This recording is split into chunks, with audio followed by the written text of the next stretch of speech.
Yeah, that's the right amount of dislikes. I'm gonna look real stupid in a week if this video actually only has like 2 dislikes on it and like a bunch of likes, but that's likely not gonna happen given the title and what I'm about to talk about here. Hey there guys, Mikey here, and I'm the voice that you see behind all of these racing videos, stuff like that. Occasionally you might see a face cam here or there, but today's a little bit different. Today we're here to talk about something a little bit more serious, and that is NASCAR 21. Just putting this out there. This is going to be very, very unscripted, as I usually do scripted stuff for like these types of videos, stuff like that. But no, I want to be genuine, not necessarily off the cuff. I do have an outline, but no, just giving you my raw thoughts here. And I also want to say that I'm not here to talk about the early release footage. I know that there's a lot of YouTubers out there that have gotten an early copy of the game, and it's been some interesting footage to review, to say the least.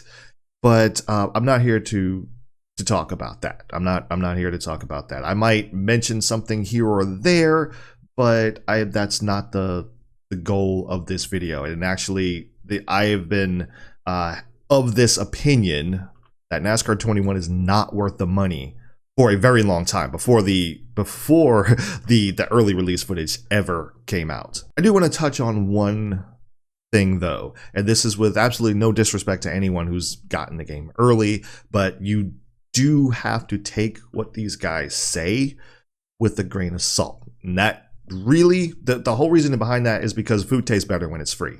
Like if you get a free copy of something, like it just like just a rule of thumb, if you get free food, right? You get free food. You're hungry. It's like, oh, and somebody gives you a plate of food. You are less likely, even if you don't like it, you're like, well, at least I didn't pay for it, right? You're less likely to be upset about it if if the food is poor quality.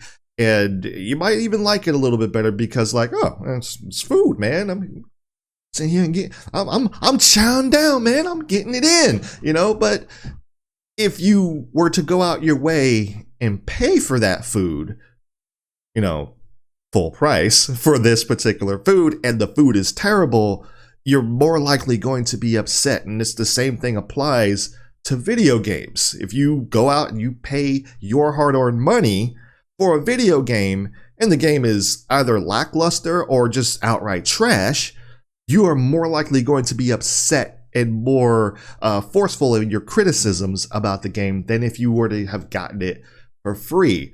Because if you've gotten it for free, you didn't like it, it most likely would wind up on the shelf. Versus if you actually went out and paid your money for it, you'd probably want to just break the disc over your knee or something like that. So that's why, like, I'm just saying, like, take whatever these guys say with a grain of salt. That goes down to, like, even if it were me and I got a game early access, which I don't know why they would do that unless they wanted like the full unadulterated exclusive 10-hour video review of their video game, because I used to do stuff like that for movies. But like, just even if it were me, you do have to take what I say with a grain of salt because I got it for free. And so I would hold myself to that same standard for you guys if you were watching me in that regard. So again, no disrespect to Fabiano, Radman, any of those guys, man. There's the good people. No disrespect to any of them. Let them do their thing. They do their thing, and that's fine. But do understand, take what they say with a grain of salt. Like I said, food tastes better when it's free. That's just the natural human nature. So now, let's talk about NASCAR games. So NASCAR games have really sucked for the past 10 years. 10 years, these games have been pretty garbage. And I'm going to give you a reason as to why that is. And it's something that you're not going to like. It's something that you're probably not going to want to hear, and you may not sit well with you. And to that I say good, because that's a good start. While there is a lot of blame that goes to the developers for releasing these garbage games, the main people at fault for why these games kept coming out and being bad,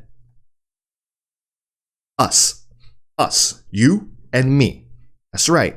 Look in the mirror and go look at yourself. You are the reason that these games have been so bad for the past 10 years. I am the reason that these games have been so bad for the past 10 years. It is us, the people, the customers. Why?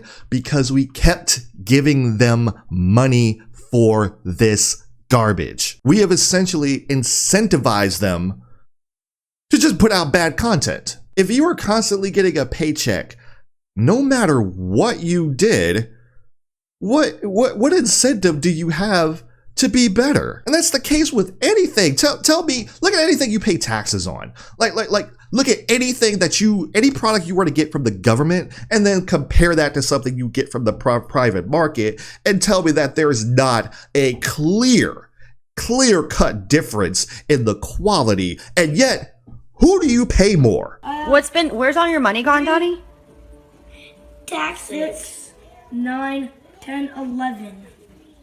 My point exactly. That's the point I'm trying to get across here, is that we kept giving these guys money, and for our troubles, look what we got. We got 10 years of crappy content. And what always bothers me is that this is always the excuse. This is always the excuse. NASCAR 2011 came out. What was the excuse? It's a foundation. They're starting over. They're rebuilding. Blah blah blah blah blah blah blah blah. Look at the bulk of the Technic series. What did that excuse get us? What did that? It's a foundation excuse. What did that get us? Got us all the way to NASCAR 15, which was still garbage. Look at the NASCAR Heat series. What was the excuse for NASCAR Heat Evolution, which is one of the worst video games? I understand it's not the worst. Thank you, JC, for playing a lot of those video games. JC1424, subscribe to his channel. He plays some of the most gut-wrenching NASCAR video games for your entertainment. Go subscribe, because I'm not doing that. But anyway, what I'm saying is, like, you had NASCAR Heat Evolution come out. What was the excuse? It's foundation. They're starting from scratch. It's a small company. But here's the thing. We also had bad games coming out for EA. EA's not a small company. Eutechnics was not a small company. So when we have similar to still bad quality of games coming out, the small company thing doesn't hold weight anymore. And also, how does the foundation thing work? Where did that get us? That got us NASCAR Heat 2, bad game. NASCAR Heat 3, bad game. NASCAR Heat 4, subpar. And there's the thing. Look at the progression. Look at NASCAR Heat Evolution to NASCAR Heat 2. A lot of people want to say that they made major leaps and bounds. No, they didn't. Okay, that's not true. That is not true. Like, look at the objective quality of NASCAR Heat Evolution versus NASCAR Heat 2. Did they make improvements? Yes, but they took baby steps. NASCAR Heat 3, baby steps over NASCAR Heat 2. NASCAR Heat 4 was the significant leap. Listen to what they say in the dev diaries for NASCAR Heat 4, and how they talked about, like, oh, well, we were doing physics this way, and now we're doing it this way, and all of these improvements that they've been making. And it's just like, you knew this from the start. You had to have known this from the start. And why did it take you 4 years to do this? 4 years to finally give us something that was subpar. And this is coming from somebody that likes NASCAR Heat 4. Like, it took you 4 years to do that, and then you immediately break it again with NASCAR Heat 5. The frustrating thing about Heat 5 is that it was just really supposed to be a carbon copy of NASCAR Heat 4, but somehow they managed to break more stuff in NASCAR Heat 5 that wasn't already broken in NASCAR Heat 4. So I don't know how you go down quality, but this is what we get. This is what we get when we constantly shill money out to these people for no reason other than to line their pockets and give us crap. And like, you don't have to take my word for it. Go back and look at the responses in the comments from NASCAR Heat Evolution. Go back and look at the responses in the comments for NASCAR 2011. Go back and look at what was being said. And if you go back and look, you will see what I'm talking about. You will see exactly what I am talking about. Now, is this to say that Developers should not release a foundation game or a beta in that regard. Should they just never do this? No, that is not what I'm saying. What I am saying is that don't charge me full price for it. Don't sit here and say like, well, this is a foundation. Okay, cool. Don't charge me for a full house if you're only going to give me the floor. What kind of sense does that make? Like, really, what kind of sense does that make? That it makes absolutely no sense to do that. And to be honest, it's a real slap in the face to your customers when that happens. And unfortunately, we have been stupid enough to fall for it. Yes, you and me. We have all been stupid enough to fall for this. I was even buying into this whole, well, I'm going to buy NASCAR Heat 5 as this investment so that they can use this money for, for the future game, and that'll be much better. If I could, I'd slap myself upside the head. I would go back to 2000. No, I don't want to go back to 2020. No, I would bring 2020 me to the present day, and that, boy, what's wrong with you? Return that game right now. Just get my money back immediately. That is a regret that I have. I do have a regret for buying a lot of these games for full price, knowing what they offer. And yes, that includes the $50 price tag. You're charging too much. So what do I mean by charging too much for NASCAR 21? Well, let's look at what they do have. They have the improved physics. That's supposed to be like what's worth all the money. Is the improved R factor to physics or whatever. Okay. Here's the deal. Here's the thing. This is what gets me so frustrated about this physics argument, is that I'm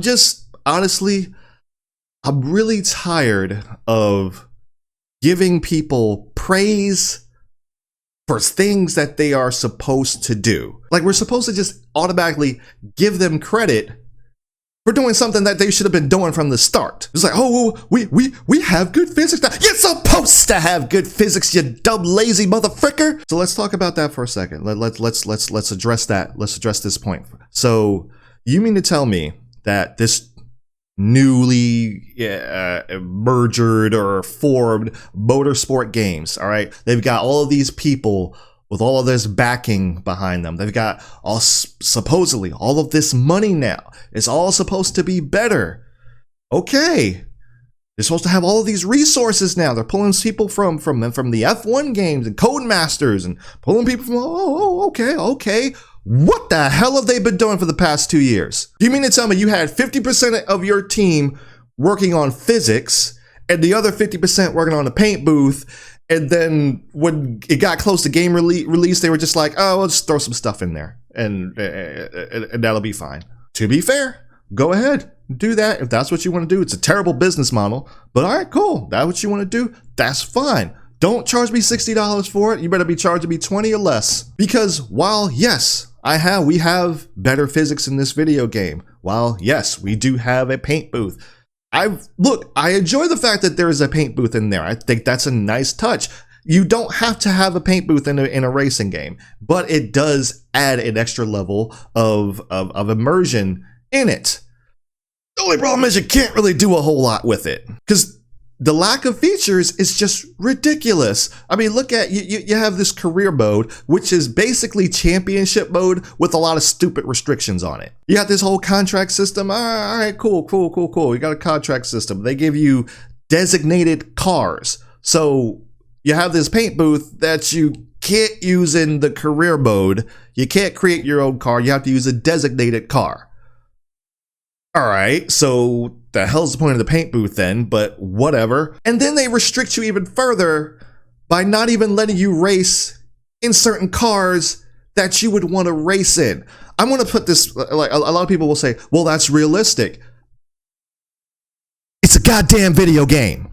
It's a goddamn video game, Bob. How would you feel if you bought MLB The Show and they told you, oh, well, you can't play for the Mets because they've got a stacked team already, or the Yankees or the Houston. Oh, you can't play for your favorite damn team. Go to the Detroit Tigers. Sorry, Aaron. I'm not taking a shot. I'm just saying, Aaron, okay? Don't get mad at me. Just imagine being told that you can't play for your favorite team. Just imagine that. Imagine being told, like, I'm a big Mets fan. Imagine if I buy MLB The Show, I can't play for the Mets. You know, if I was basketball, you know, like, I can't play for the Charlotte, whoever they are now. I don't know if they're still the Charlotte Hornets or not. I haven't watched basketball in a while. Stop judging me. Look, my point still stands. That imagine being told that you can never race for these particular teams. You'll never drive the iconic 24. You will never drive the iconic 43, the number 3. You will never drive the number 9 or anything of that nature. Just, how are you going to sit here and restrict it and then use the excuse, it's real life? It's not real life. It's a damn game. I don't understand the thought process behind that, because that's really stupid. Even NASCAR Heat got that. Even NASCAR Heat got that. Do you understand? Like, NASCAR Heat got that. Now, granted, I understood if you made it hard to, say, replace William Byron or somebody at Hendrick Motorsports or Kyle Larson. I understood if you made it hard to replace Kyle Busch or somebody at Joe Gibbs. I understood if you made it hard to do that. But the fact that you made it impossible is inexcusable. It's inexcusable. So career mode is basically, again, championship mode with stupid restrictions. And on top of that, you don't even have a championship mode. Again, where the hell am I supposed to use the damn paint booth? Oh, that's right. I can just do quick races. Oh, but maybe you can, throw it into this party system that they have online that nobody asked for. I mean, this one's a little bit mind-boggling that they would not have private lobbies in this particular game. Private lobbies have been a thing, I don't know for how long now, and they're aware of this. They're aware of this. So when they're challenged on why they don't have private lobbies in this game, their answer is, well, we just chose not to focus on it. Well, you know what, Motorsport Games? You go ahead and you choose not to focus on that, and I will choose to keep my money in my damn wallet. But it's just, there's a level of arrogance in that, in answering like that, like not even apologetic about it. Like not even just being like, okay, yeah, this was kind of an overstep on our part. My bad. Hey, look, we're going to put this in the next game. Don't even worry about it. We understand. We understand a lot of y'all are probably going to be upset. This was just, we thought we were doing something good. This was obviously an oversight. We won't let that happen again, right? That you could have said something like that, but it just like the sheer arrogance of just like, oh, we're just not going to focus on it.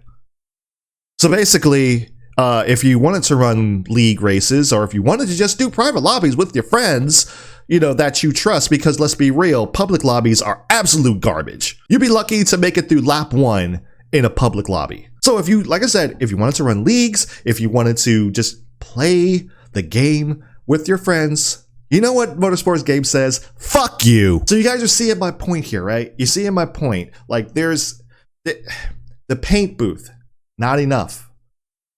The physics, you're supposed to have done that before, but fine, you got it right now. Not enough. You barely have anything to do with these things, these new features or whatever. You barely have anything to do with them. You had a game that came out for $40. It was called SRX. That has more features than NASCAR 21. And that's just a little, and that game came out, it was meh. And they knew it. They knew it. But that has more features, more to do, more to play, more playability than the bullcrap that they're trying to come out with now. And I know what you might be thinking. You might say, well, that's actually based off of the Tony Stewart game. The Tony Stewart games had more to do. than the freaking NASCAR 21 does.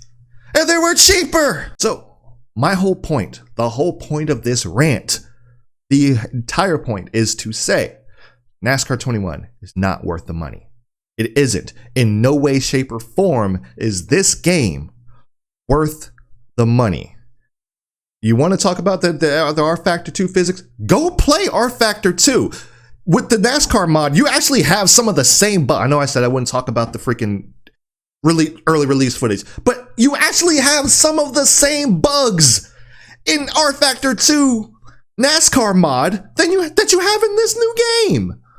Go play R Factor 2, it's cheaper. My point still stands, not worth the money. But I got one more thing that I do want to talk about. And you guys have probably already seen the animation come out because there's a lot of gaslighting that goes on here. There's a lot of gaslighting that goes on with not only with this game, it happened with SRX, and it's been happening for the past 10 years. For the past 10 years, I'm sorry I got distracted. Someone's texting me, even though I told them when I was recording and not to bother me during this time period. I love my friends sometimes. But anyway, my point is that there has been a lot of gaslighting. And what I'm here to tell you is to not let these people make you think that you're crazy for demanding excellence for your money. Because there is a lot of that going around, and there has been a lot of it. I would probably say Heat Evolution was probably the worst, but the whole Eutechnics thing happened, the whole, like they said, Heat happened, now it's happening with this guy. I'd probably say Heat Evolution was probably worse. That was probably the height of which I had seen it, but there was always this, you'll never be happy with anything, all you want to do is complain, all you want to do is be negative. Motherfucker, give me something to be positive about. Give me what I actually want for the money that I paid, and then maybe I'll shut the fuck up. Yeah, you can tell I'm mad. You can tell I'm bad. Like, you have to understand, I have been dealing with this nonsense for 10 years, and there are many of us that have been dealing with this same nonsense for just as long, even longer, because, you know, the EA games fell off, like, downhill quickly. And I'm not talking about the people. Granted, if you are one of those people that you're completely fine with this game, and it's more than what you want out of a NASCAR game, you'll see those types of comments. You'll see it with, like, you know, like, even like, let's say, like, using, for example, the NASCAR playoff system, right? You'll see people that are just like, I just like it, you know? I have been very critical of the NASCAR playoff system, and I've gotten comments like that. Well, I'm like, I just like it. I throw a heart on the video. Glad you like it. No animosity there, right? Everything is cool. They're keeping to themselves. They're just like, hey, or some people are just like, yeah, I see where you're coming from, but I still like it. And that's fine. That's fine. They're not the ones that are gaslighting you. They are not the ones. It's always the ones that are telling you that you're crazy for demanding better. These are the ones that are telling you that you are just always going to be negative. These are the people that are telling you that you'll never be happy with anything. All you want to do is complain. It's those people. Those people are the problem, and it's those people who need to sit down and shut the fuck up. And the reason I say that, the reason I'm so forceful about that, is because at this point, if you are happy with the game, then this conversation does not concern you. We're not trying to take anything away from you. We're not trying to take anything away from you. We are trying to add on, and we are trying to come up with a better product. If you're happy with this one, you're probably going to be super ecstatic with a better product. Holy crap. You should be even more happy. But no, somehow, you know what it's like? You know who these people are like? These people are like, if you were at a restaurant and you ordered a steak and they came back with a pork chop. That pork chop could be the best tasting pork chop ever. I didn't freaking ask for this damn pork chop. I asked for a damn steak. And the person that's over here eating the damn pork chop is offended that you don't want that pork chop. And they're mad at you and telling you, like, you need to be eating that pork chop. That's who these people are. They are the pork chop people. Don't let these pork chops get in your mind. Don't let them get in your head. If you don't want to buy this game for any reason whatsoever, for like the various lists that I listed out, or even if it's just something that I neglected to miss, or if you saw the gameplay footage and you realize like this is a buggy mess, I don't want anything to do with it. Do not let these people get into your head and tell you that you're crazy for doing so, because you are absolutely within your right to do just that. Again, the argument has never been to tell people to not buy this video game.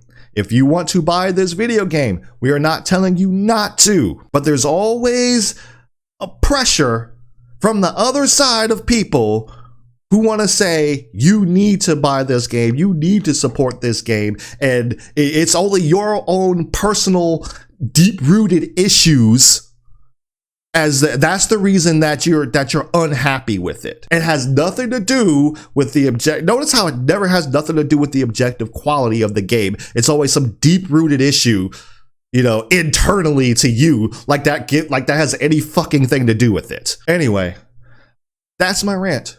That's my rant. Apologize for the language, somewhat, but this is what happened. This is. I'm just tired of this. I'm tired of this. Now the next game could be great, and if it is, I'll buy it. If this game goes on sale for like $30, I'll consider it. You know, like 6 months down the line. Oh hey, there it is in the bargain bin. Okay, yeah, I'll consider it. You know, because I don't think this game's worth any more than 20. To be fair, maybe 25. You could probably make an argument there. But that's it. That is it. It doesn't. This game deserves nothing else. Nothing more. You can't sit here and release half a video game for full price. I'm sorry. That just makes no sense. That's why I say NASCAR 21, not worth the money. If you feel the same way I do, keep your damn money in your pocket. Keep the money in your pocket. All right. Go spend it. Go spend it elsewhere. Spend it on something that's obviously way more important, because honestly, let's be real. There's always something that's way more important than video games. Stick with what you got. Stick with what you like. Make this company. Force them to have to put out a good game. Force them to have to put out a good game. Remember, these people are under contract. Whether they make money on this game or not, they have to make NASCAR 22 or whatever the frick they're going to call it. Remember that. They have to make that next game, regardless of whether they make money or break even or what. Regardless of what happens, they got to make it. Force them to use these resources that they're saying that they have. Force them to actually put out a good product. You do that by speaking with your wallet. You don't have to sit here and make a video like I do. You don't have to sit here and, you know, like comment on Reddit or anything like that. No, talk with your wallet, homie. Talk with your wallet. Talk with the money. Because if they don't make money and they realize that they got to put out another game, they're going to get their act together. They'll get their act together and they'll do it real quick. Like I said, force them to have to make a good game. That's all I got to say. Make the next game worth the money. That's all I want. I want the next game to be worth the money. I know for a fact that they could do it in less than a year, or you know, I know they can do it. Developers have done it in the past, so they can do it now. Don't let them make you think otherwise, because they're full of crap. All right. Anyway, that's all I got. We'll. As I die. My gosh, look at that. Salt and pepper. I'm getting old, man. Getting old. Anyway, that's all I got. I'm going to go burn off some of this aggression, you know, and we'll talk later. All right. See you in the next one.